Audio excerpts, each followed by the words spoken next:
कुटिया के सामने एक विचित्र और अति सुंदर मृग को विचरते हुए देखती है। उनका मन उस मृग पर मोहित हो जाता है और वह श्री राम को उस मृग को लाने का आग्रह करती है। अब आगे। स्वामी, वह देखिए कितना सुंदर मृग है। क्या आप वह मेरे लिए लाएंगे? अवश्य सीते, पर तुम यही रुकना, मेरे आने का इंतजार करना। लक्ष्मण, तुम सीते की रक्षा करना, उसे छोड़ के कहीं मत जाना। जो आज्ञा भैया। लक्ष्मण, बहुत देर हो गई है। स्वामी अभी तक नहीं लौटे। भाभी, आप चिंता ना करें, भैया जल्द ही लौट आएंगे। सीते, लक्ष्मण, देखो लक्ष्मण, ये तो तुम्हारे भैया का स्वर है। मुझे लगता है कि वह किसी संकट में है। भाभी, आप चिंतित ना हो, मुझे वह कोई मायावी चाल लगती है। सीते, लक्ष्मण, नहीं लक्ष्मण, वो तुम्हें सहायता के लिए पुकार रहे हैं। तुम्हें उनकी सहायता करनी चाहिए लक्ष्मण। लेकिन भाभी, नहीं लक्ष्मण, तुम्हें वो सहायता के लिए पुकार रहे हैं। जाओ और मेरी आज्ञा का पालन करो। जो आज्ञा मानते, लेकिन आपको मेरी एक बात माननी होगी। कुछ भी हो जाए, आप इस रेखा को लाकर आगे मत आना। वह मृग एक मायावी मृग था।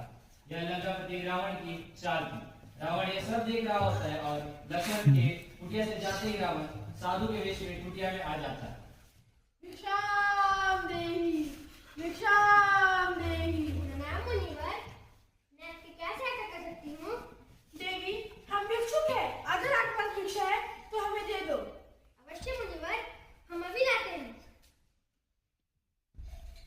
यह लीजिए मुनिवर। देवी, अगर आपको भिक्षा देनी है तो दीवार से बाहर आके दो।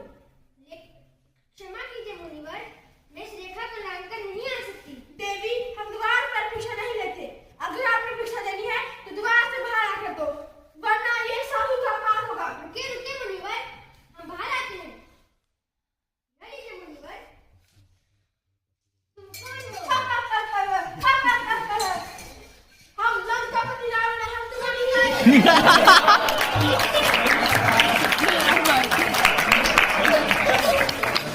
भगवान राम लक्ष्मण को वन की तरफ आता हुआ देखकर अचंभित हो जाते हैं और पूछते हैं, लक्ष्मण, तुम यहाँ?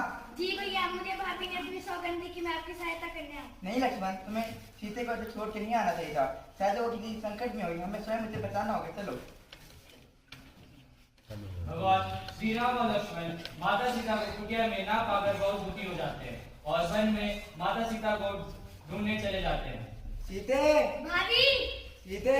भाभी। माता सीता को ढूंढते ढूंढते श्री राम और लक्ष्मण किष्किंधा पर्वत पहुंच जाते हैं, जहाँ उनकी मुलाकात वानरराज सुग्रीव और हनुमान जी से होती है। श्री राम माता सीता के हरण का सारा वृत्तांत सुग्रीव को सुनाते हैं। वानरराज सुग्रीव प्रभु श्री राम को आश्वासन देते हैं कि वह अपनी सारी वानर सेना के साथ माता सीता को ढूंढ लेंगे। वहीं हनुमान जी को माता सीता की खोज के लिए लंका भेजने की तैयारी होती है। हनुमान जी लंका जाने से पहले प्रभु श्री राम का आशीर्वाद लेते हैं। प्रभु, आप चिंता न कीजिए। माता सीता चाहे जहाँ भी हो, आकाश पाताल या इस धरती के किसी भी कोने में क्यों न हो, मैं उन्हें अवश्य ढूंढ लाऊंगा। आप मुझे आशीर्वाद दीजिए और यहाँ से जाने की आज्ञा दीजिए। हनुमान, मेरे पास बल और शक्ति में पूर्ण विश्वास है। तुम ये अंगूठी जाके सीते को दे देना और ये उस अंगूठी को देख के पहचान आएंगी और ये भी कहना, मैं राक्षस रावण का वध करके तुम्हें वहां से मुक्त कराऊंगा। जो आज्ञा।